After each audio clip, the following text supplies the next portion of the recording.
So what else? Didn't Judy have a story about going to the dentist or the doctor or something? Oh, shoot, no, that was Carol. Oh, Carol. When she pulled all my baby teeth, you mean? When they put me out, our taxi ride. Oh, I don't remember that. I think Remember that's the when one I the baby remember. teeth were pulled? They were abscessed. I remember when we took you in for your appendix, we'd been fishing. Don't you remember I wet all over that dentist chair? You've forgotten that one? Oh. Only thing I remember that tragic that happened to her, we were out fishing at Eagle Lake, and she was so sick, How much you got left? and the next morning we had to rush her in. She was so bad. I called the doctor. He said she probably was coming down with chicken pox or something, and anyway she kept getting worse, and I called She can't eat anymore.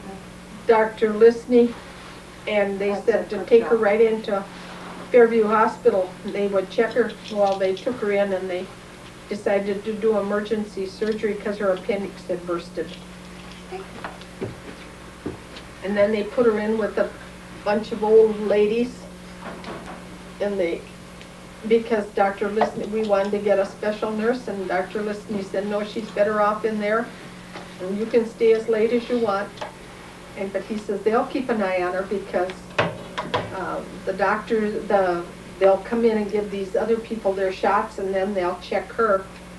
And so she had to have one shot 1 hour, and then the next hour she had to have 2 different kinds of shots.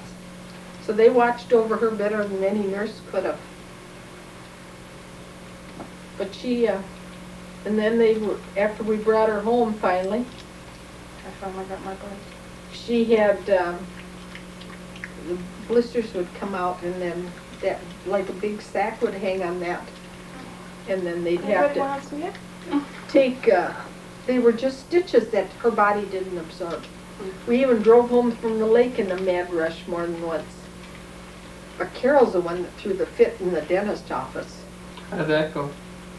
What happened? She just screamed her lungs out. She was scared to death of a doctor. And Dad took her to the dentist. DeLoyd took her down to the dentist. He said that was the worst job he'd ever had.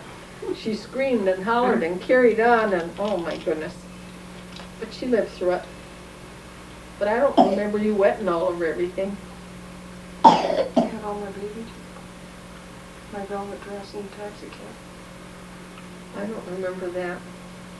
When is the last time you jumped off the end of the pontoon? Me? Yeah. I've never Weren't you jumped. with Jamie and Ernie? You jumped off That's the just the pontoon? last year or so. I just last summer, I didn't jump off. How did that go? I just tried to grab her, and she kept being sucked underneath the pontoon until Dan shut off the motor, and she smart enough that she hung on to the anchor rope, the anchor cord, so she wasn't being dragged back towards the motor, you know, because that's what we were scared of. And she didn't jump off. She was sitting there, and her legs got caught in the toe of the water, and it just sucked her right off the back of the pontoon right down into the lake. And we weren't in deep water, you know. If we'd been in deep water, it'd have been even worse, but we weren't. You went swimming too that day, though, didn't you? Oh, well, they were giving me a bad time that Grandma should get out there and swim. And I got out there, then I couldn't get back into the pontoon. I had to hang on to the ends of the pontoon, and they pushed me into shore. And then I thought I was down on the water, and then my feet were in a hole that Jim had dug for the motor on the big boat, and I went top. Oh, such a mess. I couldn't get back the weight, my body weight, to get back up onto that darn. And then they laughed. They thought it was so funny that I was down in there and I had to be pushed into shore. Remember way up at the lake when you played Humpty Dumpty? Well, that wasn't my fault. No, I just said remember. I was sitting on the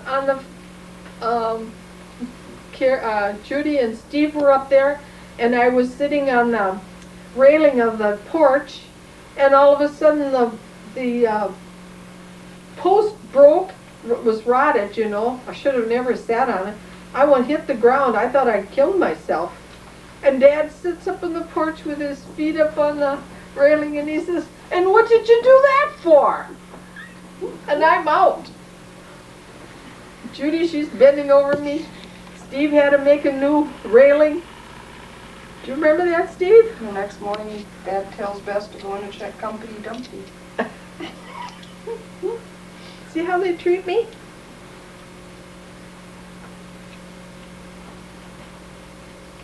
We used to go on a lot of conventions together with good people, had lots of fun. Traveled once to Kansas City just to dance to Whoopi John Wolfert's orchestra from New Ulm, Minnesota, or the Six Fat Dutchman. You're spending a lot of time down at the VA hospital right now. What are you doing down there? I'm a volunteer. I'm also a VABS deputy for the military out of the Quiddies. And I'm on the Veterans Blood Promotion Committee, promoting blood for veterans. But I volunteer in dialysis, and I've been there since 1982. And they're part of my family, because once you start working with them, you kind of take them under your wing for some reason or another. They become kind of dependent upon you. A few have more than others.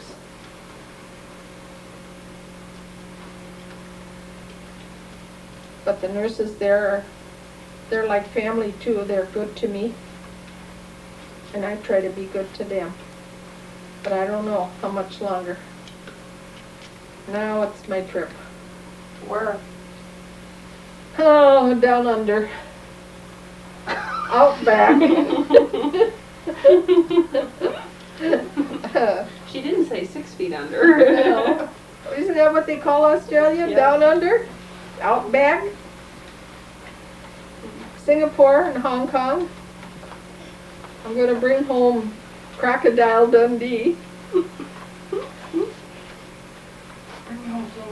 What were some of Grandpa DeLoyd's experiences with like the VFW and cooties? Oh, he donated his life to them. He was a commander of the VFW.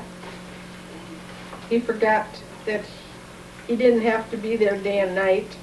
When anything went wrong, he was there.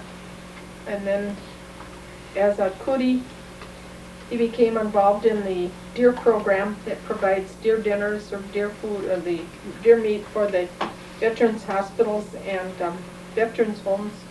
Did you ever go with him to pick up deer? Oh, yes. Through snowstorms and ice, traveled all over the state to pick up deer. More than once our truck was filled to capacity.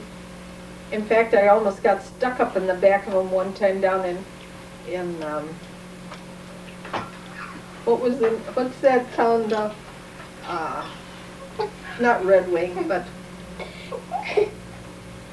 what's the name of the one down there where, Rochester. We had to be down there by 4 o'clock in the afternoon, and we just barely made it, and here they had 6 great big deer, and I got up in the in the back of the truck, and I was supposed to, Grandpa had the deer, and he was pushing them in, and I was supposed to be pulling them in, and I got stuck up in there and couldn't get out. Oh, such a mess. Drove to northern Minnesota and picked up 7 or 8 deer up there and came back, and then had to be out to Fort Snelling Park to pick up a couple down there.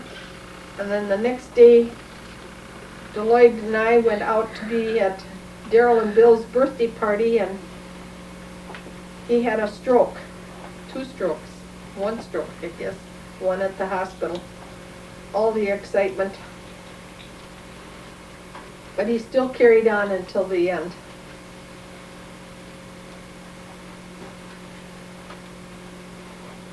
Once a fool, always a fool, I guess. You remind me when I was a little girl and I was chewing gum in school. And they told me I had to put my gum on the end of my nose. So I did, and then I had to walk around the halls like an elephant. Is that what you're going to do? Yeah.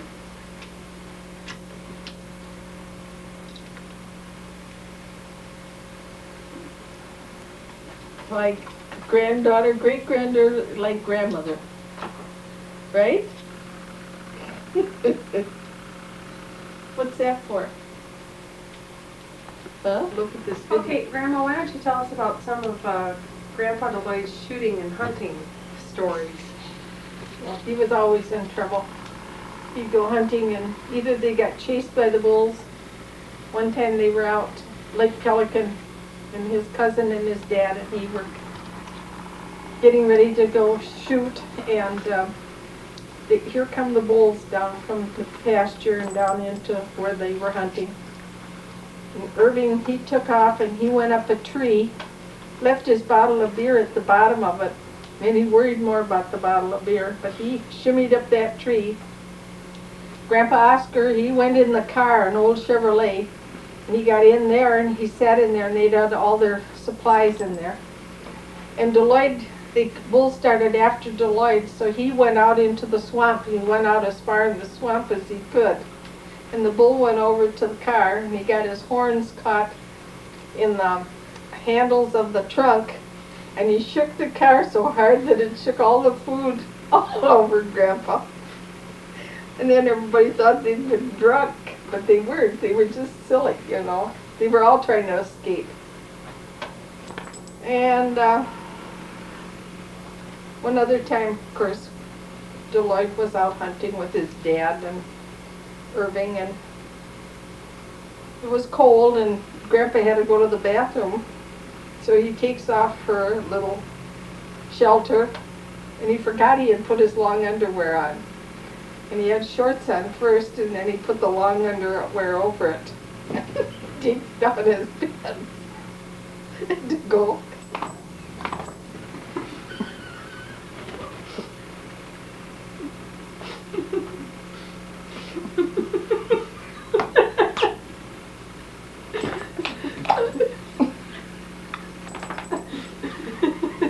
I can't. Anyway, he let it go and he went all over himself and then he had to strip down, take everything off. And he had no toilet paper. He had to use his oh, it was terrible. They had more fun hunting. Never probably caught it. They always did come home with their limit, but such tragedies. They also went out and bought stuff one time. Oh yeah. And one time they were hunting on Pelican, and your dad was with Grandpa, and they got in the boat and they got out to the blind, and they were sitting in the blind, and they had their decoys out in front of the blind, and all of a sudden, two guys come down the lake or the slough with motorized boat, which they were not allowed to have, and they shot into the cane brake at the decoys and shot, and Grandpa got it right in his face. And Herb took off. He was going to catch him, and Grandpa was trying to tell him he couldn't, don't get out there and you can't row as fast. Then they got to laughing, but it was a serious thing, but Grandpa that taught him not to go and sit in a cane brake anyway again. And I guess that's fishing or hunting was always ice fishing. There was always a lot of laughs. But I guess that's it. I can't laugh anymore. Weren't there some ice fishing stories? Oh yeah, but Grandpa and I always went ice fishing, and he, one time we were out on Lake Minnetonka fishing and we weren't too far off ashore, and he'd kneel on the ice with his mackinaw or his big sheepskin coat on, and he'd have a pail underneath one side of it. And he'd be fishing, you know, and guy came along one time and he says, "Catching any fish?" "No, not a darn thing."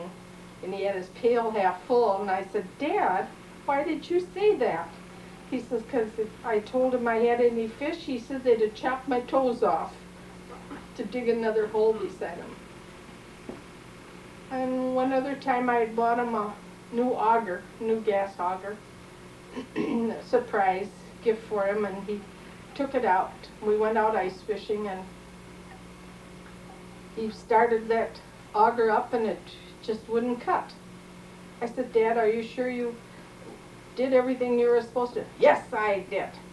And I said, well, it worked before. They tried it before I bought it. Well, it doesn't work now. Pretty soon, two guys came from a ways off on the lake, and they came over and they tried it, and it didn't work. And the one guy tipped it upside down, and he had not taken the safety block off of the blades. And that made him mad that he hadn't looked there. I had asked him to look, you know. So the guys tried it, and it worked. So he's going to cut himself a hole, and he's so mad, and he gets that thing, and he starts, and he pushes down. It went boom down in the water, and he pulls it up like this, and when he pulled it up, it shot up. The ice came up with it, and it shot all over him and all the way down. Then he was mad. Oh well, such is life. Was there something about a sinking ice house? Oh, that was out on Rebecca over here. When we went to see Grumpy Old Men, that brought back those memories. Grandpa and Oscar and DeLoyd and I went out there after work one night to fish. And we got the fish house all set up, and it was warm inside and it was warm outside. And all of a sudden, Lloyd was sitting across from the door, and Grandpa and I were sitting in the back side of the fish house. And all of a sudden, on the corner by the door, the fish house started to sink down in that corner. And the water was gushing up out of the hole, and Grandpa said, we got to get out of here. And he started bailing the water, and of course we couldn't bail it fast That was enough. Grandpa Oscar. Grandpa Oscar, yeah. DeLoyd wouldn't get off of his pail. And so we went outside and we tried to lift it and jack it up and tried to bail out the water, and DeLoyd still wouldn't get off that pail. He was be darned if he was going to sit there. Well, we got so nervous that finally we did have to get out, and then they did tow it a little bit so that it wouldn't tip. But then we had to leave and go home. But when we saw Grumpy Old Men that night, it reminded me of it when Jack Lemmon or Walter Matthau pushed the fish house out into the water. How about the duck decoys? And those, we didn't have the money. Of course, hunting and fishing always came first. Food on the table didn't mean anything.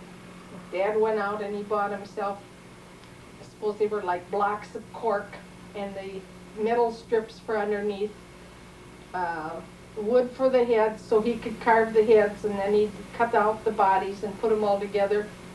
And now Daryl has those decoys, so they are,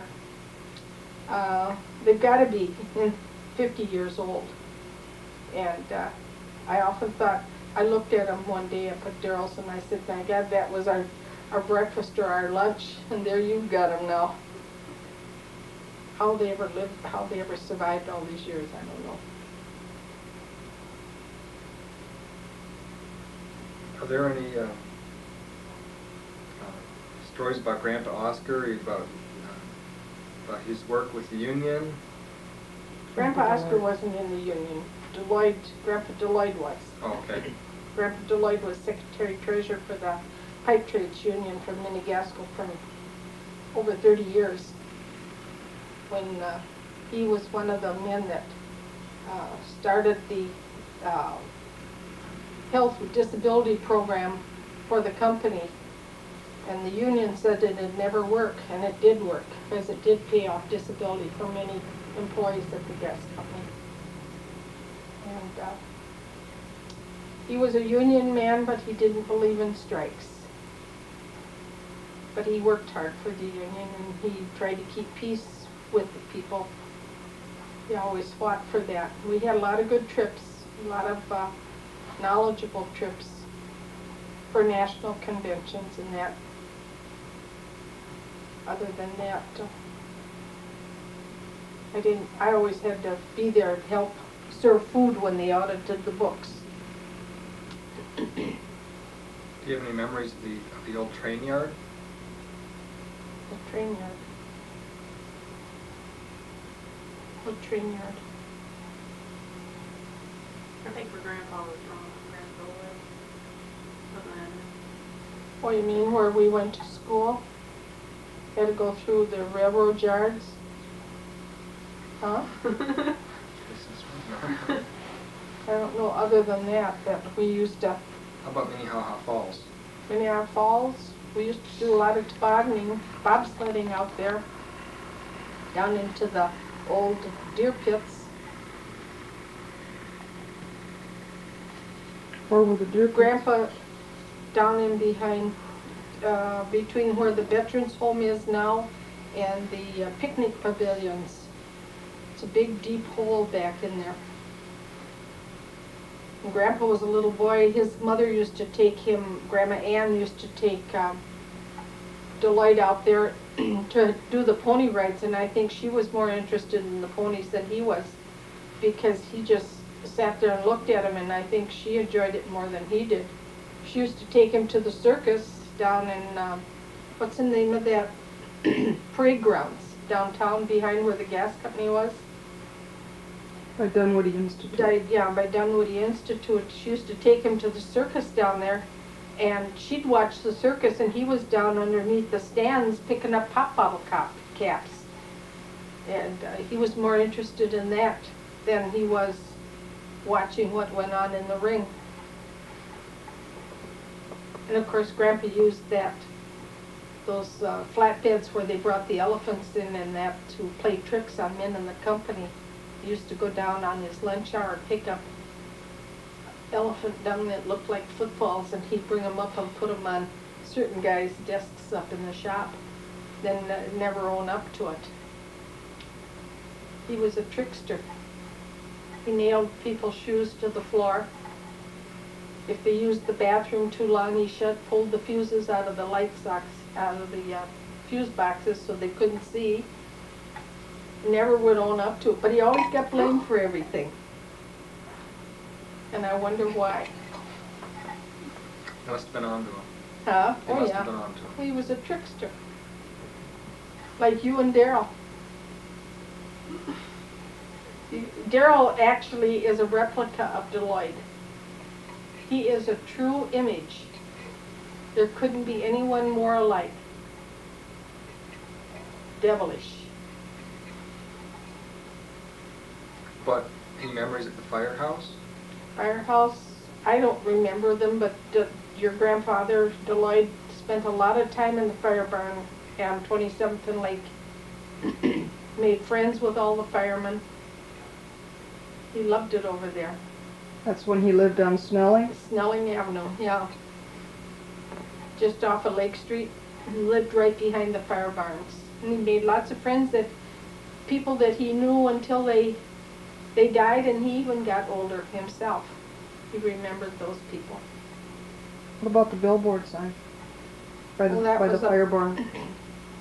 Yeah, that's where he was going to walk along. They had a platform along a billboard, and it was a big ditch underneath, a big hollow hole. And he slipped and fell into that pit and crushed his rib cage. So it blocked his vertebrae. But he couldn't get up off the ground unless he rolled over onto his side or his back. He never had the pressure there to raise himself from the front. But he went in service. They took him anyway. Where did he serve? Batangas, Luzon in the Philippines, When did he go in? 1945. Where did he train? March, Fort Sill, Oklahoma. And he went from there to Batangas, Luzon in the Philippines. What did he do over there? He was in the he was a baker in the quartermaster corps. He was a gas man, he worked for Minigasco. He went into the service as a telephone lineman, and then ended up in the Philippines in the Army quartermaster corps as a baker. Before he went into the service, there was a period of time when he had to go out and work at the arsenal. He worked at Twin City Arsenal out there in New Brighton.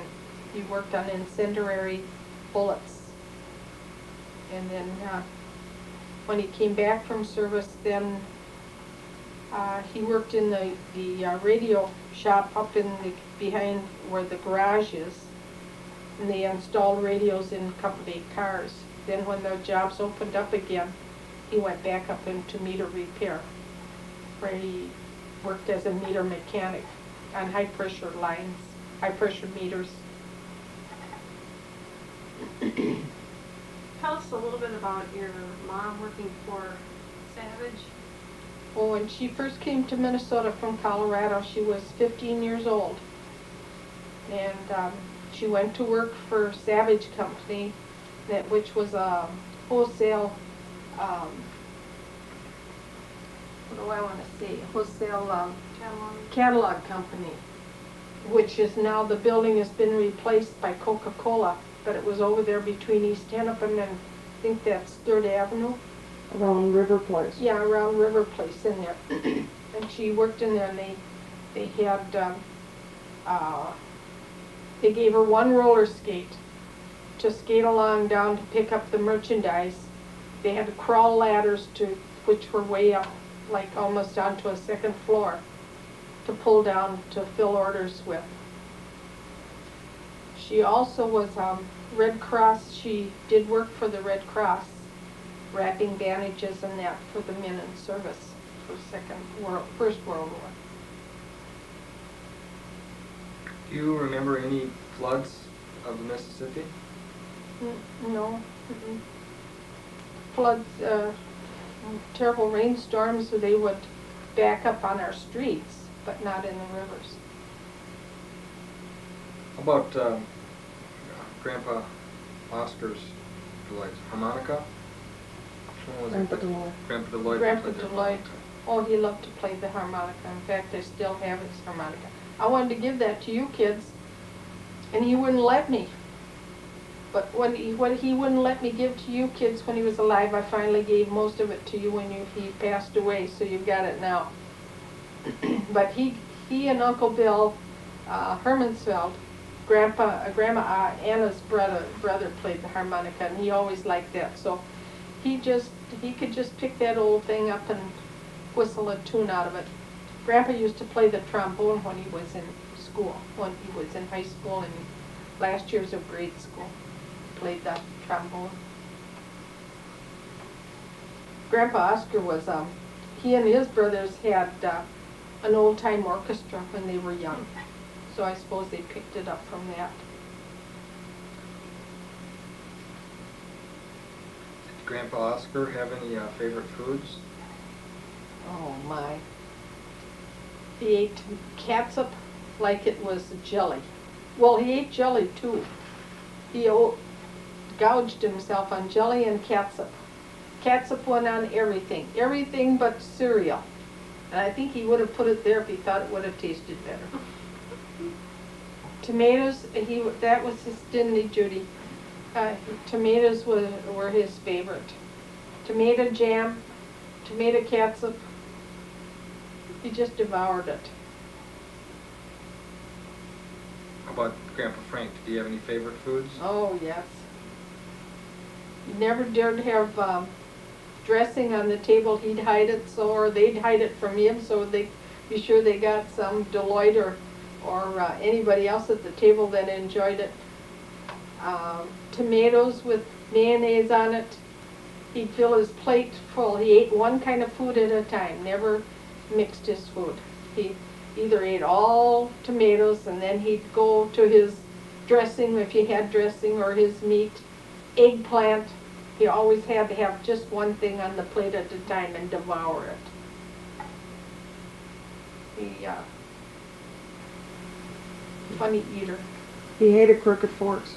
Yes, he hated forks. It had one of the prongs in it was out of place. He'd straighten them out, even in a restaurant. He'd sit there and bend them all on shape, back and shape, and get them straight so they wouldn't prick his lips, you know. He was something else. Wasn't there another story about salad dressing at Christmastime or something? Got mixed up with Cool Whip or something? Oh, that was Grandma Ann. We were coming out here, and had finished their dinner, and Grandma had made, she always made cabbage slaw, and then she'd mix it with salad dressing with whipped cream. and, Vinegar. and, yeah, well, but I mean, yeah, with vinegar in it, so that it had a little twang to it, you know. And then she'd mix it into the cabbage slaw when they got ready to eat it. Well, there was some of that left, and Grandma Delia was here, and I don't know who all else was here. And they were going to eat their pie, and so they came and they asked who wanted whipped cream on their pie, on their pumpkin pie, and well, quite a few of us. We decided we'd have the whipped cream on our pumpkin pie, but when we started to